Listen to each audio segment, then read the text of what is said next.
Hello बच्चों, कैसे हैं आप। आज इस वीडियो में हम 6 नवंबर 2020 की 9वीं कक्षा की गणित विषय की जो वर्कशीट है हमारे पास कार्यपत्रक नंबर 52, ये हम डिस्कस करेंगे। इस वर्कशीट का हमारे पास टॉपिक है चतुर्भुज, और जो चतुर्भुज है वो हमारी NCERT की मैथ्स की बुक का चैप्टर नंबर 8 है। तो बच्चों, आप जानते हैं कि 4 भुजाओं वाली जो बंद आकृति होती है हम उसे क्या कहते हैं, चतुर्भुज कहते हैं। तो बंद आकृति और वो भी 4 भुजाओं वाली, यानी कि इस प्रकार से। तो एक ऐसा चतुर्भुज जिसमें आमने सामने की भुजाओं के दोनों युग्म कैसे हो, समांतर तथा बराबर हो। जैसे मान लीजिए कि ये जो चतुर्भुज है हम इसका नाम यहाँ पे क्या दे रहे हैं, ABCD। अगर हमसे ये कहा जाए कि इसके आमने सामने की जो भुजाएं हैं, यानी कि अगर बात कीजिए एक तो AB भुजा की, और उसके सामने कौन सी भुजा है, देखो AB के सामने कौन सी भुजा है, CD।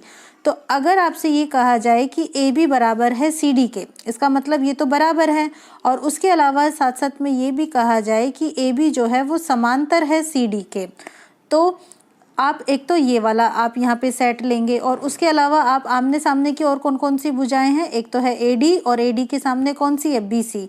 यानी कि ये आपसे कहे कि AD बराबर है BC, और उसके साथ साथ आपसे कहे कि AD जो है समांतर है किसके, BC के। तो जब हमारे पास इस प्रकार की कंडीशन होती है तो हम यहाँ पे कहते हैं कि ये हमारे पास कैसा चतुर्भुज हो जाता है, समांतर चतुर्भुज हो जाता है। ठीक है बच्चों, तो समांतर चतुर्भुज का आपको कॉन्सेप्ट समझ में आ गया ना, कि आमने सामने की भुजाएं कैसी होती है, समांतर भी होती हैं और साथ साथ कैसी होती है, बराबर भी होती है।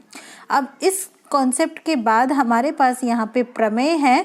ये जो प्रमेय है ये हमारे चैप्टर की 8.1 वाली प्रमेय है। तो इस प्रमेय में हम यहाँ पर कॉन्सेप्ट लेते हैं क्या, कि किसी समांतर चतुर्भुज का एक विकर्ण उसे 2 सर्वांग सम त्रिभुजों में विभाजित करता है, ये हमें सिद्ध करना है। तो सबसे पहले हम क्या करते हैं, एक चतुर्भुज की कल्पना करते हैं। तो देखिए यहाँ पे आकृति में हमने एक चतुर्भुज लिया हुआ है ABCD। ठीक है, अब ये जो चतुर्भुज है इसमें हम क्या बात कर रहे हैं, आपसे क्या कहा है कि उसका एक विकर्ण। तो हम सबसे पहले इसका विकर्ण बना लेते हैं। तो हमने A और C यानी कि जो आमने सामने के शीर्ष बिंदु है ना, उनको मिला दिया हमने एक रेखाखंड के द्वारा। तो ये हमारे पास क्या बन जाता है, विकर्ण बन जाता है। AC हमारे पास क्या है, विकर्ण है। और उसके बाद ये जो विकर्ण AC है, अगर आप देख रहे हैं कि ये जो समांतर चतुर्भुज है और इसके बीच में आपने AC बना लिया, तो आपके पास 2 त्रिभुज बन रहे हैं। एक तो जिसे हमने यहाँ पे लाल रंग से दिखाया हुआ है, और दूसरा जिसे हमने यहाँ पे पीले रंग से दिखाया हुआ है।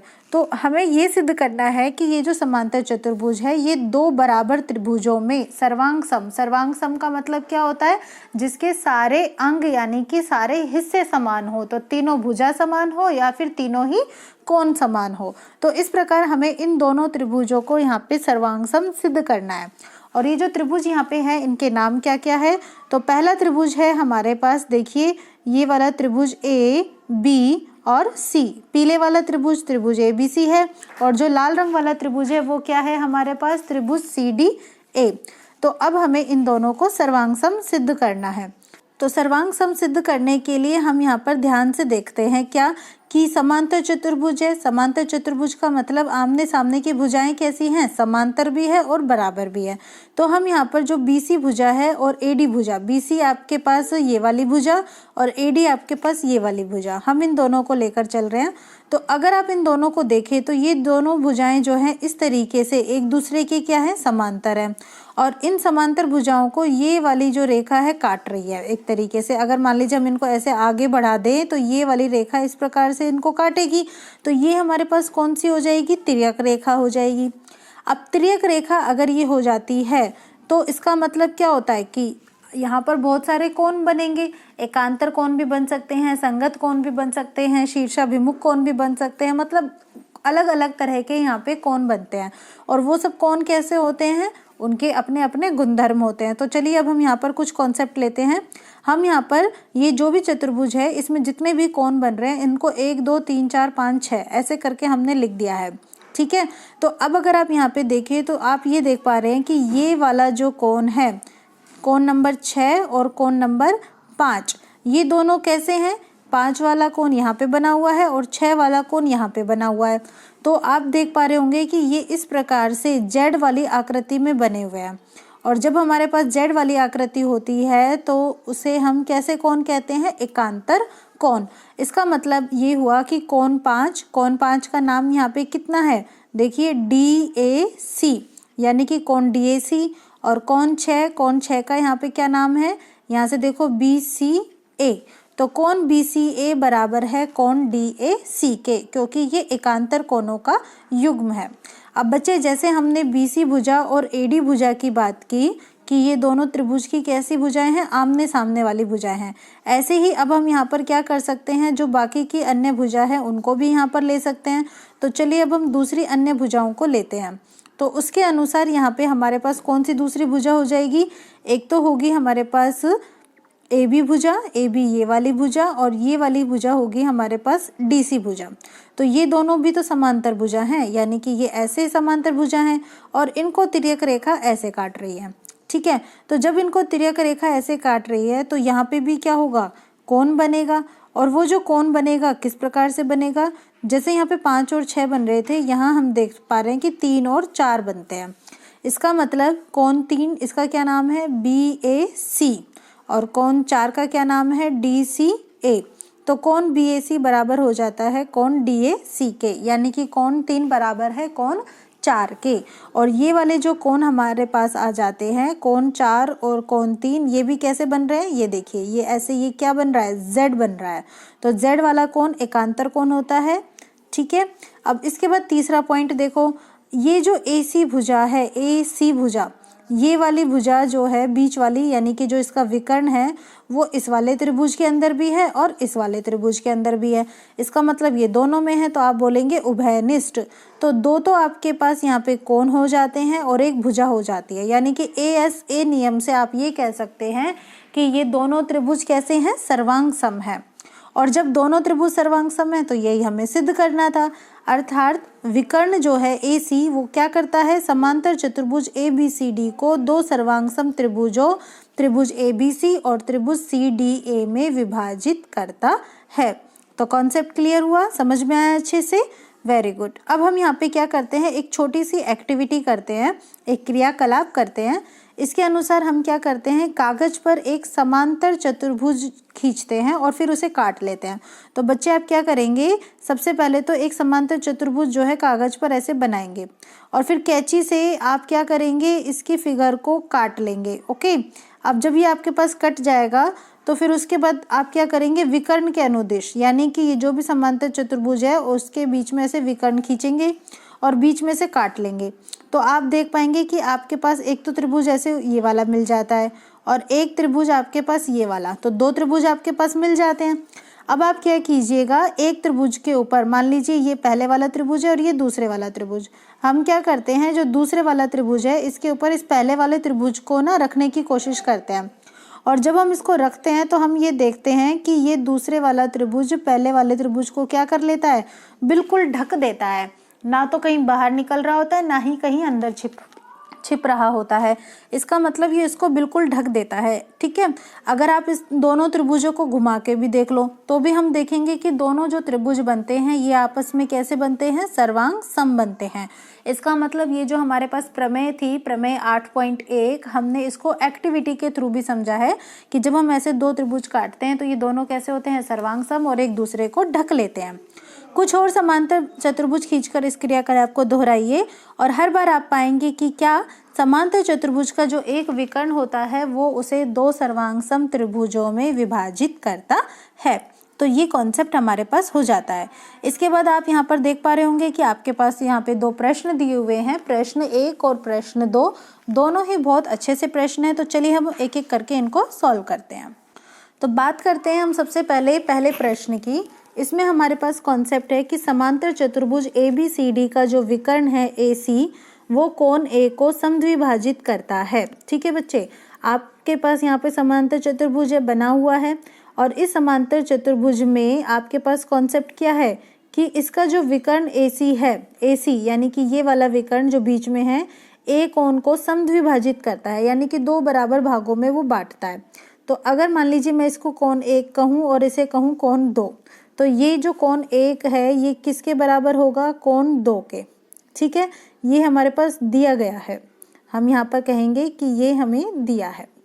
इसके बाद हमारे पास यहाँ पे कॉन्सेप्ट होता है दर्शाइए। अब आपको ये यहाँ पे सिद्ध करना है कि यह कोण सी को भी समद्विभाजित करता है।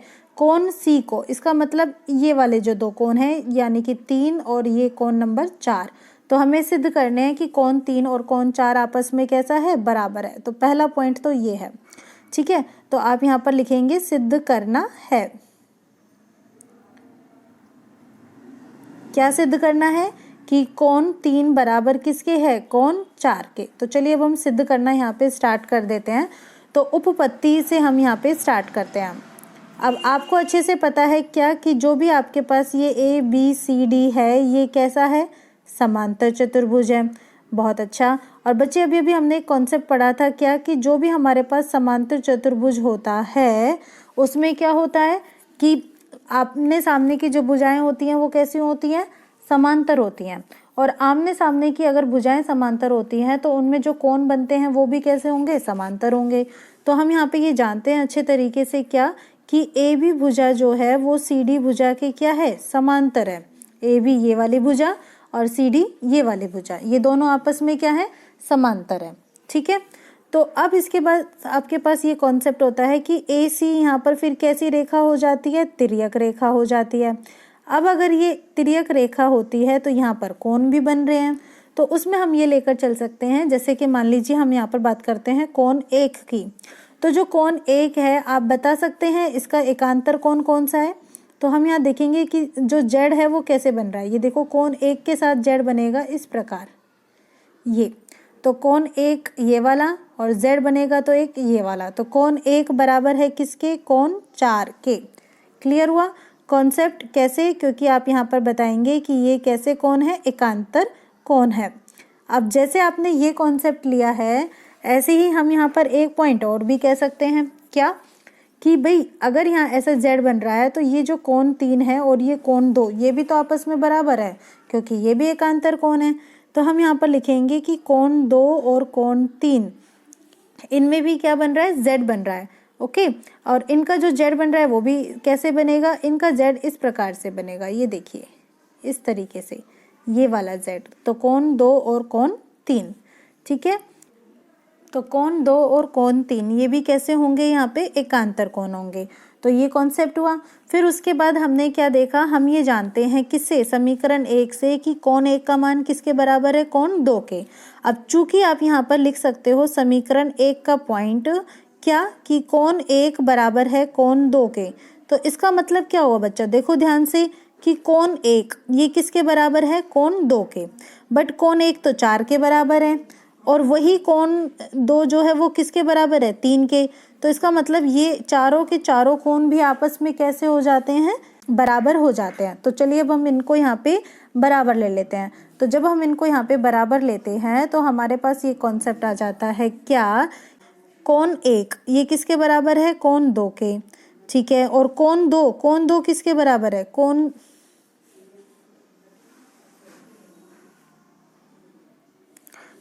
1 ये किसके बराबर है, आपका कोण 2 के, ठीक है। अब ये कोण 2 के बराबर है, लेकिन कोण 2 ये किसके बराबर है, जरा देखिए ये बराबर है 3 के। तो आप लिखेंगे कि जी ये बराबर है कोण 3 के। लेकिन कोण 1 ये तो 4 के बराबर है ना, कोण 4 के। तो आप ये भी लिख सकते हो कि कोण 4 भी क्या हो गया, आपस में बराबर हो गया। अब जब इस प्रकार से आपको ये कॉन्सेप्ट मिलते हैं तो आप यहाँ से लास्ट में देख सकते हैं क्या कि कोण 3 और कोण 4 ये कैसे हैं, देखो यहाँ पे देखिए आप लास्ट में कोण 3 और कोण 4 ये भी तो आपके पास बराबर आ चुके हैं। तो आप यहाँ लिखते हैं कि कोण 3 बराबर हो गया है किसके, कोण 4 के। और इसका मतलब क्या हुआ, इसका मतलब ये हुआ कि ये जो आपके पास AC विकर्ण है ये क्या करता है, ये कोण C को भी समद्विभाजित करता है। तो आप यहाँ पर लिखेंगे AC विकर्ण कोण C को समद्विभाजित करता है। तो ये आपका यहाँ पे कॉन्सेप्ट हो गया, ठीक है। यही आपको सिद्ध करना था, इसलिए आप लास्ट में लिखेंगे HP। क्लियर हुआ। अब इसके बाद आपके पास यहाँ पर दूसरा कॉन्सेप्ट है क्या कि आपको ये सिद्ध करना है कि ABCD क्या है, एक समचतुर्भुज है। समचतुर्भुज का मतलब होता है कि जिसकी चारों भुजाएं जो हैं वो आपस में कैसी हों, बराबर हो। तो अब हम यहाँ पे कॉन्सेप्ट लेते हैं समचतुर्भुज का, ठीक है। तो उसके लिए अब हम यहाँ से स्टार्ट करते हैं। सेकंड पॉइंट डाल के मैं यहीं पे क्लियर करती हूँ आपको। आप मुझे एक बात बताइए क्या कि यहाँ पे जो आपके पास कोण है, कौन कौन से कोण, ये जो कोण 1 है और कोण 3, क्या ये बराबर हैं? बिल्कुल हैं। और यहाँ पे इसके लिए मैं यहाँ पे क्या करती हूँ, इसको समीकरण नंबर 2 लिख देती हूँ, ठीक है। तो आप यहाँ पर बता सकते हैं समीकरण नंबर 2 से क्या कि जैसे हमने कहा कि कोण 1 और कोण 3 क्या ये बराबर हैं? बिल्कुल बराबर है। क्यों? क्योंकि यहाँ पे तो हमारे पास चारों के चारों कोण बराबर हैं। तो समीकरण 2 से हमें 1 और 3 बराबर मिल गए, ठीक है। ऐसे ही कोण 2 और कोण 4 ये भी तो आपस में बराबर होंगे। बताइए, देखिए, बिल्कुल होंगे। कोण 1 और कोण 3 भी आपस में बराबर होंगे और 2 और 4 भी बराबर होंगे। ये भी हमें इस समीकरण नंबर 2 से ही पता चल जाता है। और अब अगर हम यहाँ पे देखें तो ये जो कोण है ये कहाँ बन रहे हैं? देखिए, ये आपका अगर समांतर चतुर्भुज है तो ये आपके पास विकर्ण है।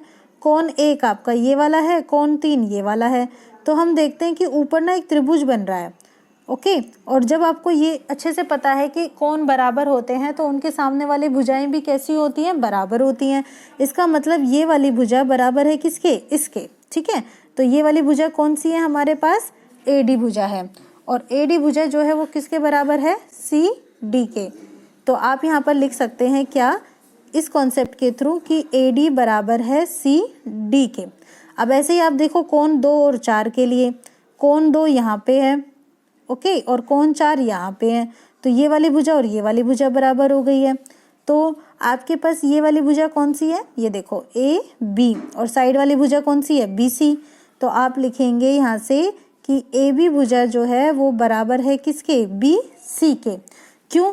क्योंकि आप यहाँ पर बता सकते हैं कारण क्या कि जो भी आपके पास समान कोण होते हैं उनके सम्मुख वाली भुजाएं भी कैसी होती हैं? समान होती हैं। तो समान कोण के सम्मुख भुजाएं समान होती है। और जब इस प्रकार से ये भुजाएं समान हैं तो हम यहाँ पे क्या कॉन्सेप्ट देखते हैं? जरा ध्यान से देखिए। AD भुजा, AD ये वाली भुजा बराबर CD के, ठीक है। और AB ये वाली भुजा ये किसके बराबर? BC के। परंतु हम ये जानते हैं कि ये समांतर चतुर्भुज है, और ये समांतर चतुर्भुज अगर है तो इसका मतलब क्या हुआ कि ये जो भुजाएं होती हैं आपके पास आमने सामने वाली वो क्या होती हैं? बराबर होती हैं। तो आमने सामने की भुजाएं लीजिए। तो आमने सामने की भुजा हमारे पास AB वो किसके बराबर है? वो बराबर है CD के, ठीक है। और दूसरी भुजा हमारे पास कौन सी वाली है? AD, और ये किसके बराबर है? BC के। बट हम यहाँ पर ये जानते हैं क्या कि आपके पास जो कॉन्सेप्ट है वो क्या है? AD बराबर CD और AB बराबर BC। देखो, AD बराबर CD और AB बराबर BC, ये हमने अभी अभी निकाला है अपने सम्मुख कोणों के सामने वाली भुजाओं के कॉन्सेप्ट से, ठीक है। तो अब इसका मतलब ये हुआ, देखो AD भुजा, चलो हम लिखना स्टार्ट करते हैं। AD भुजा हम ये जानते हैं कि ये CD के बराबर है, ठीक है। AD भुजा CD के बराबर है, बट ये AD तो BC के बराबर है। तो हमने यहाँ पर लिखा कि ये बराबर है BC के, ओके। लेकिन ये BC किसके बराबर है? ये बराबर है इस AB के। तो इसका मतलब ये हो गया, हमने लिख दिया AB। तो कॉन्सेप्ट क्या मिला? कॉन्सेप्ट मिला हमें कि चारों भुजाएं हमारे पास कैसी आ गई हैं? समान आ गई है। और जब चारों भुजाएं समान आ जाती है तो हम ये कह सकते हैं कि ABCD ये क्या है हमारे पास? ये एक समचतुर्भुज है। और यही हमें यहाँ पे क्या करना था? सिद्ध करना था। तो हमारा यहाँ पे जो पहला प्रश्न है वो यहाँ पे कंप्लीट होता है। अब पहले प्रश्न के बाद हम बात करते हैं किसकी? प्रश्न नंबर 2 की। तो प्रश्न नंबर 2 में हमारे पास यहाँ पे कॉन्सेप्ट है कि SSS नियम से सिद्ध कीजिए कि किसी समांतर चतुर्भुज का एक विकर्ण उसे 2 सर्वांग समत्रिभुजों में विभाजित करता है। तो हम यहाँ पर यही कॉन्सेप्ट लेकर चलते हैं। ABCD जो हमारे पास ये चित्र दिया हुआ है ना, हम इसी को लेकर चलते हैं कि ABCD हमारे पास क्या है? एक समांतर चतुर्भुज है, ठीक है बच्चा। अब ABCD अगर हमारे पास समांतर चतुर्भुज है तो उसके आमने सामने की भुजाएं कैसी होती हैं? समान होती हैं। इसका मतलब ये हुआ कि AB भुजा का मान CD के बराबर है और AD भुजा का मान किसके बराबर है, BC के। ये हमें यहाँ पे दिया हुआ है, तो हम यहाँ पर लिख देते हैं ये दिया हुआ कॉन्सेप्ट है। इसके बाद अब हम सिद्ध करते हैं उपपत्ति। हम यहाँ पर देख पा रहे हैं क्या कि त्रिभुज जो है यहाँ पे दो बन रहे हैं, और वो भी किसकी सहायता से, AC विकर्ण की सहायता से। एक आपके पास ये वाला त्रिभुज, दूसरा ये वाला त्रिभुज। तो इन दोनों त्रिभुजों के हम यहाँ पर नाम लिख लेते हैं, त्रिभुज ABC, और दूसरा त्रिभुज कौन सा है हमारे पास, CDA में। ठीक है, अब आप देखिए त्रिभुज ABC, त्रिभुज ABC की ये वाली भुजा है AB। ठीक है, और ऐसे ही अगर हम बात करें त्रिभुज CDA में, तो CDA में ये वाली भुजा CD, तो ये दोनों तो बराबर है। क्यों, क्योंकि हमें दिया हुआ है AB भुजा बराबर है CD के। उसके बाद अगर हम यहाँ पे देखें AD भुजा इस वाले त्रिभुज की है, कौन से में, त्रिभुज CDA में, और इसमें कौन सी भुजा है, BC। तो BC किसके बराबर है, AD के, ये भी हमें दिया हुआ है। और लास्ट में हमारे पास यहाँ पे देखिए तो AC भुजा जो है वो दोनों त्रिभुजों के अंदर है, तो हम यहाँ पर लिखेंगे AC बराबर है AC के, और यहाँ पे कॉन्सेप्ट लिखेंगे क्या, उभयनिष्ठ। तो इस प्रकार हम देखते हैं कि हमने तीनों भुजाएं जो हैं वो ली हैं, और तीनों भुजाएं हमारे पास बराबर आ चुकी है। तो हम यहाँ पर कहते हैं कि जो भी हमारे पास त्रिभुज ABC है वो हमारा सर्वांग सम है, किसके, त्रिभुज CDA के। किस नियम से, SSS यानी कि भुजा भुजा भुजा नियम से। तो इस प्रकार हमारी जो वर्कशीट है ये कंप्लीट होती है, और हमारा जो कॉन्सेप्ट है ये भी कंप्लीट होता है। Thank you for watching my channel.